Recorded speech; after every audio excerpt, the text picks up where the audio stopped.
Good morning, everybody. It's Bobby, and I want to talk to you. I must have struck a chord with some people when I mentioned something about this. I referred to something as one of the very few machines that I give the double salute to. Here's the thing about machines in general, is you have to be careful about the ones you use, and we actually have some good ones in here. But this Smith machine is the worst if it is to be used the way it's designed to be used. Now, don't get me wrong. If I wanted one piece of machinery from this upstairs in my home, this would be it. But not for the reasons that this machine was built. It's taking up great real estate, and it should, but for other reasons other than the idea one would naturally arrive at when walking over here. The Smith machine, and you'll see them in every gym, is on a track. This thing goes up, and the idea is it works up and down this thing, and it just turn it, and gets on a hook. So you save yourself if you can't do it anymore. All you gotta do is hook it and it won't fall on you. And so for that reason, it's great, and I can understand why some people would want to work with it. But the problem with it is, look, it stays on a track. And so the natural contour of our muscles, particularly single joint exercises like an arm curl, are such that it's more round than that. It is a contortion for us to sort of move on this straight vertical plane when we have a multi-plane exercise. Now, that one probably wouldn't hurt me because at least I have the freedom to move my elbows in and out as I move that.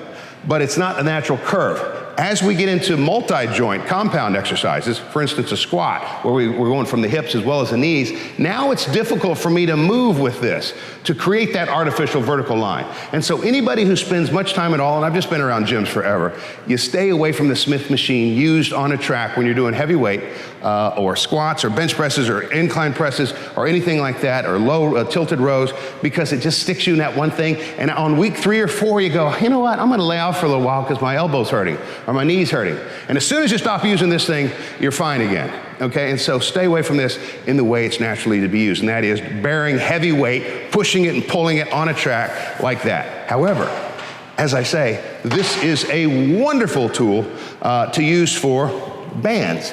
Why? Because you can go from every single angle. You can do your rear delt pulses. You can do band spreads for your rhomboids. You can do not only that, not just with bands, you can do step-ups with this to work on your legs. All right, and the nice thing about this is you can knock it up a couple tracks. That wasn't enough for you? This will be. Try 15 of these and see how you feel. All right, you can squat to it. Why would you squat to it? Well, because people need to squat to something, particularly in the beginning, to make sure that they're going as low on rep 10 as they were on rep 1. Also, rows from underneath. You can go here, good straight spine. So as you can see, this machine has wonderful versatility, but I'm gonna show you 2 that'll apply to you today. This is let me go to the inside here. This is a hoist. This is something to put my band on to do tricep extension. Now, on all tricep exercises, the elbows start and stay in the same places. In other words, if your elbow's moving around, you're not working your triceps. If your elbows start and remain in place, now that's a tricep exercise. All right? Now, as bands go, you always stay near the bottom of the rep. Don't go up here because there's no resistance up here. Bands are always at the very top or bottom of the rep, however you want to view it, right there where the resistance is. Now, here's what you've got to remember about bands, and that's going to start burning in a second. You don't worry about the rep count because almost always they're pulses. They're not these full ranges, they're pulses, they're little small movements.